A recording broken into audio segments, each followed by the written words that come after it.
नमस्कार दोस्तों, आपका हमारी इस नई कहानी में स्वागत है। चलिए बढ़ते हैं इस कहानी के दूसरे भाग की तरफ। वीरेन कार लेकर घर से निकल पड़ा। रास्ते में उसकी गाड़ी जनकपुरी में एक सिग्नल पर रेड लाइट पर रुक गई। वीरेन को हॉस्पिटल पहुंचने की जल्दी थी, लेकिन ट्रैफिक की वजह से उसे 10 मिनट वहीं ख़राब हो गए। उसने अपनी साइड की विंडो का शीशा नीचे किया और इधर उधर देखने लगा तो उसकी नज़र एक जगह जाकर रुक गई। उसने अपने गॉगल्स हटाए और सब देखने लगा। वीरेन ने देखा एक छोटा बच्चा सिग्नल पर रुकी गाड़ी के पास जाकर बैठ गया था। उस बच्चे ने उनसे गुब्बारे लेने को कहा तो उन्होंने उस मासूम बच्चे को धक्का देकर भगा दिया। वहाँ एक लड़की जो अपनी स्कूटी पर बैठी सब देख रही थी। उसने गुस्से में अपना हेलमेट उतारा और इस बच्चे को उठाया। वीरेन लड़की को देखकर चौंक गया, क्योंकि उसने पहले भी उस लड़की को अनेकों बार देखा है, मगर कभी उससे बात नहीं कर पाया। बच्चे के हाथ पर मामूली सी चोट आई थी। लड़की ने उस कार के पास जाकर डोर नॉक किया। लड़के ने जैसे ही शीशा नीचे किया, लड़की ने एक थप्पड़ उसे गाल पर जड़ दिया। वह उसे सुनाते हुए बोली, आइंदा से किसी बच्चे के साथ मिसबिहेव करने के पहले इस थप्पड़ को याद कर लेना। लड़का बच्चे को देखकर समझ गया कि उसे थप्पड़ क्यों मारा गया। वह गुस्से में तिलमिलाते हुए जैसे ही उस लड़की को कुछ बोलने को हुआ, लड़की ने आंखें दिखाते हुए कहा,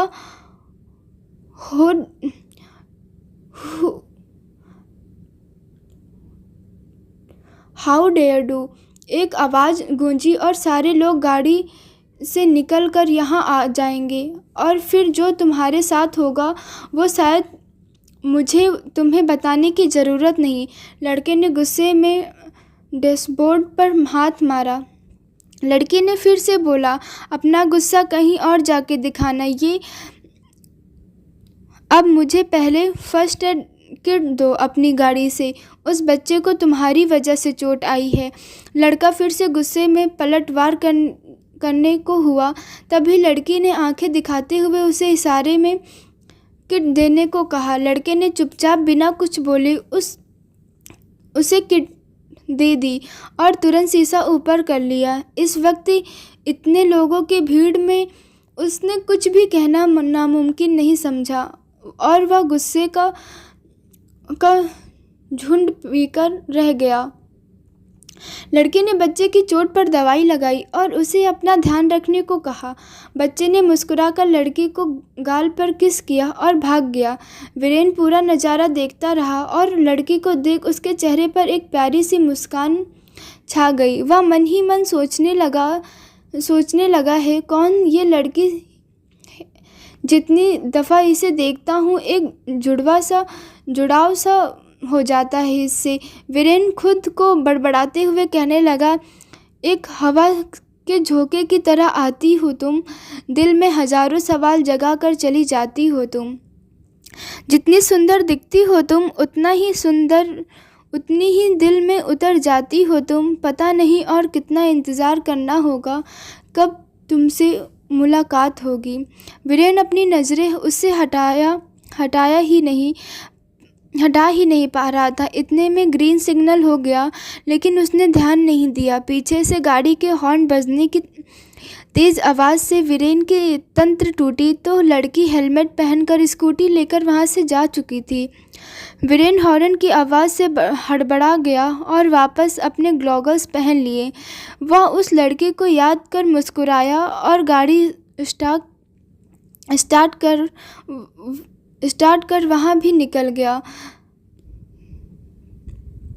करीब 11 बजे वीरेन डीसीजी हॉस्पिटल पहुँचा। हॉस्पिटल के बेसमेंट में बने हॉल में ही फंक्शन था, तो सभी उसकी तैयारी में लगे हुए थे। वीरेन पहले अपने पेशेंट से मिले, उसके बाद फंक्शन की तैयारी देखने लगे। हॉस्पिटल के सीनियर डॉक्टर होने के नाते यह उनकी जिम्मेदारी थी कि सभी काम हॉस्पिटल कि सभी काम अच्छे से सुव्यवस्थित तरीके से हो। वीरेन अपने साथी डॉक्टर जय और शशांक के पास आया और उनसे पूछा, हेलो, ऑल सेट? उन्होंने बदले में थम्स अप कर दिया। वीरेन अपने केबिन में चला गया और इवेंट ऑर्गेनाइज अपने काम में लगे हुए थे। हॉल में सेट के ठीक सामने मीडिया के लिए सिटिंग अरेंजमेंट किया गया था। देखने ही देखते कि 12 बज गए। हॉस्पिटल के बाहर 4 गाड़ियां एक के बाद आकर रुकी। उन गाड़ियों में से पहले बाउंसर बाहर आए और एक गाड़ी से पूरा कवर कर लिया। अच्छे से जांच पड़ताल के बाद उन्होंने हेल्थ मिनिस्टर चौहान गाड़ी से उतरे। हॉस्पिटल के डॉक्टर और बोर्ड मेंबर सभी गेट पर उनके स्वागत के लिए पहले से मौजूद थे। मंत्री जी के आते ही हॉस्पिटल के अध्यक्ष ने उन्हें एक खूबसूरत सा बुके दिया और महकती फूलों की माला पहनाकर उनका स्वागत किया। सभी लोग मंत्री जी को साथ ले पार्टी हॉल में पहुंच गए। मीडिया वाले लगातार उनकी तस्वीर लेने में व्यस्त थे। हॉल में सभी डॉक्टर और उनके फैमिली के लिए अलग अलग सीट उनके नाम के साथ रिजर्व की गई थी। फंक्शन में मौजूद सभी डॉक्टर अपनी अपनी फैमिली के साथ अपनी जगह पर बैठ गए। वीरेन की नज़र कभी घड़ी पर तो कभी हॉल के गेट पर होती। वह अभी भी अपने मॉम डैड का इंतज़ार कर रहा था। ट्रैफिक की वजह से उन्हें पहुंचने में देरी हो गई। वीरेन की नज़र बार बार गेट पर जाती और निराशा से घूमकर वापस आ जाती। सेट पर हेल्थ मिनिस्टर का परिचय और समापन प्रक्रिया चल रही थी, लेकिन वीरेन का ध्यान ही नहीं था। कुछ मिनटों के बाद आखिर दीप अपने मॉम डैड को लेकर वहां पहुंच गया। वीरेन उन पर थोड़ा नाराज़ होते हुए बोला, कहा था ना मैंने लेट नहीं होना, फिर भी आप लोग। दीप, सॉरी भाई, एक्चुअली दिल्ली की ट्रैफिक को तो आप जानते ही हैं ना, मेलों लंबी लाइन लगी होती है तो वक्त लग गया थोड़ा सा। वीरेन ने मुंह बना लिया तो रणधीर जी ने समझाते हुए बोला, आज के दिन मूड स्पॉइल मत कीजिए डॉक्टर साहब। वीरेन फिर से कुछ नहीं बोला तो रणधीर जी बात बदलते हुए बोले, बरखुरदार, एक नज़र अपनी माँ को तो देख लो, आपका सारा गुस्सा चुटकी बजाते ही गायब हो जाएगा। वीरेन ने अब तक किसी पर ध्यान नहीं दिया, लेकिन रणधीर जी के कहने पर उसकी नज़र सहसा अपनी माँ पर चली गई। सुधा जी ने बेबी पिंक कलर की सिंपल सा फ्लोवर टच गाउन पहना था जो बहुत ही खूबसूरत लग रहा था। उनके चेहरे पर इतनी प्यारी सी स्माइल थी कि उसे देख वीरेन का गुस्सा पल भर में गायब हो गया। वीरेन उन्हें देखते हुए बोला, वाह माम, आप तो सच में बहुत प्यारे लग रहे हो, और आपकी ये क्यूट सी स्माइल मेरा गुस्सा शांत करने का अच्छा गुरु मंत्र है आपके पास। बस स्माइल कर दो और वीरू शांत। अब बस ऐसे ही मुस्कुराते रहना मेरी क्यूट सी मॉम। वीरेन ने उनके गाल पर पकड़कर खींच लिया। वीरेन का मूड ठीक होते ही देखा बाकियों ने भी चैन की सांस ली। स्टेज पर एंकरिंग कर रहे इंटर्स ने मिस्टर चौहान को एक एनवेलप देकर उन्हें डॉक्टर ऑफ द ईयर की घोषणा करने की रिक्वेस्ट की। मिनिस्टर चौहान ने माइक संभालते हुए कहा, ladies and gentleman and the award receptor doctor, सबसे पहले तो हमारे डॉक्टर्स को डॉक्टर्स डे की बहुत बहुत शुभकामनाएं। मैं आप सभी का आज ज़्यादा वक्त नहीं लेना चाहता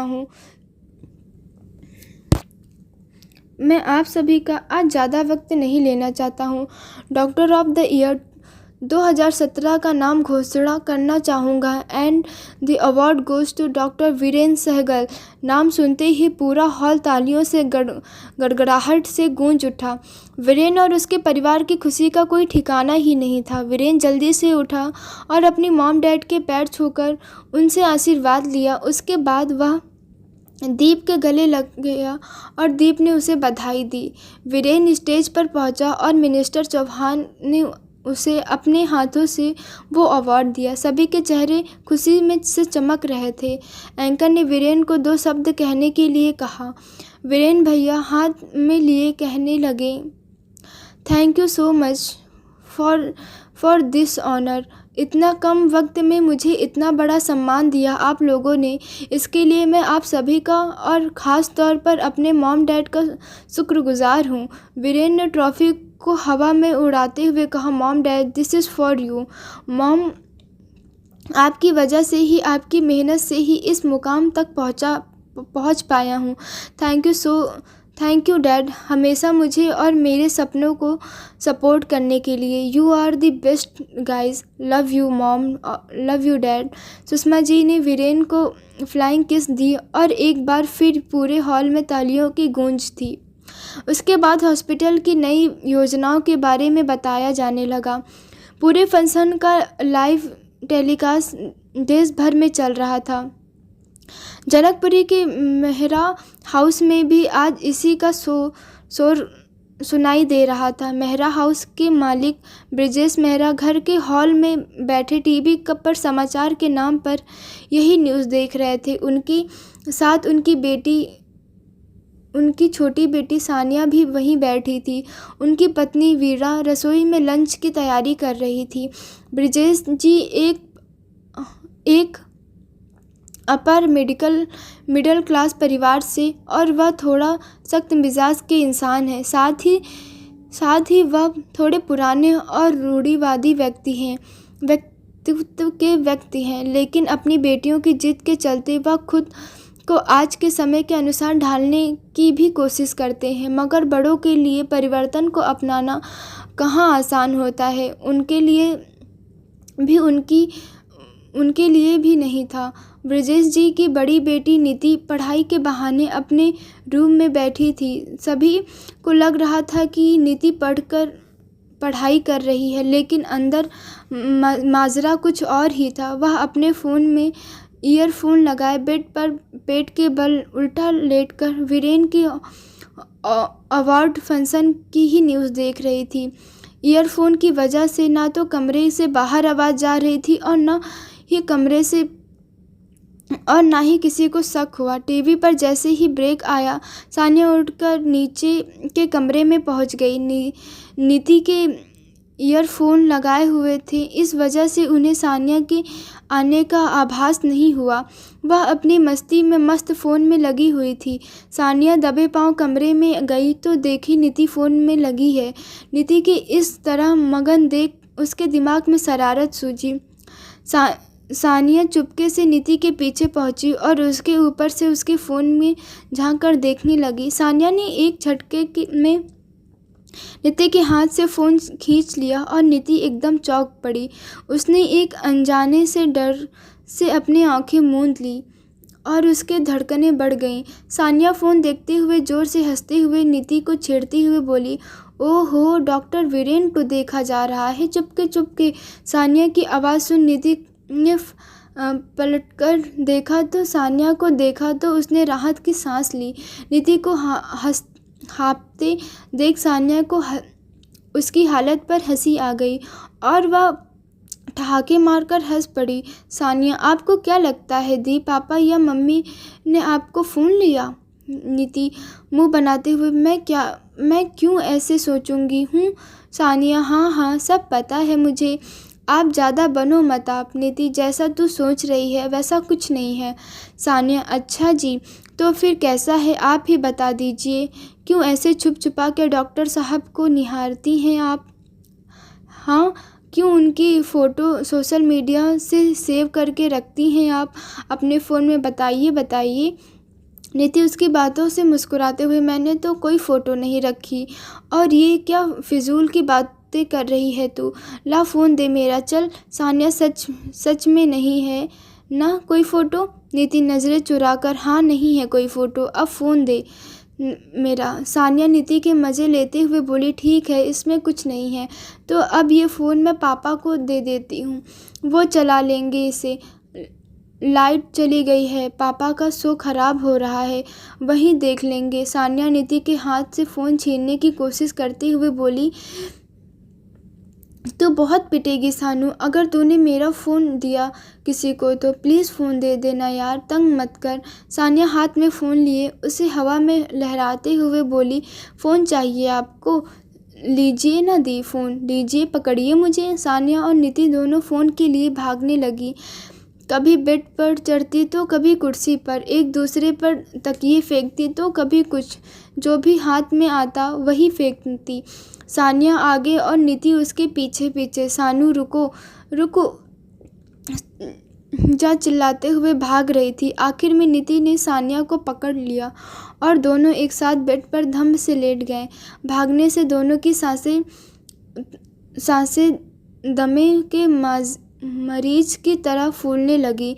कुछ पल ही खामोशी के बाद सानिया ने कहा, आप बहुत पसंद करती हैं नदी डॉक्टर वीरेन का नाम सुन नीति की आंखें बंद कर ली और उसका चेहरा नीति की आंखों में उतर आया। उसने मुस्कुराते हुए हाँ में सर हिला दिया। दोस्तों, आपको हमारी ये कहानी कैसी लगी प्लीज़ आप हमें कमेंट करके ज़रूर बताइएगा। तब तक के लिए नमस्कार।